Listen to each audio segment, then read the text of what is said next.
దేవుని స్తోత్రాలు. పాస్టర్ గారికి ఇక్కడ ఉన్న అందరికి కూడా మా వదిలిపోవడం వందనాలు చేస్తున్నాను.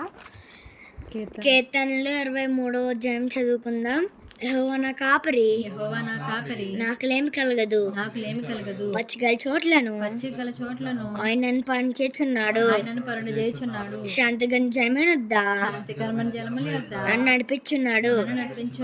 గాంధంలో నా ప్రాణకాయన సేదీచున్నాడు. నన్ను అంబటి నీతి మార్గంలో నన్ను నడిపించున్నాడు. గాంధంలో నేను సంచరించినాను. ఏ అపాయంకు భయపడను.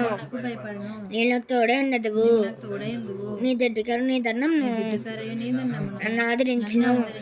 నా శత్రువుట నేను సిద్ధపరచదు. నూనెతో నా తల అంటి ఉన్నావు. నా గిన్నె నిండి పొలుచున్నది. నేను బ్రతుకుతున్నాను. కృపాక్షణలే నా వెంట వచ్చును. చిరకాలము మందిరంలో నేను నివాసం చేసేదను. ఆమేన్.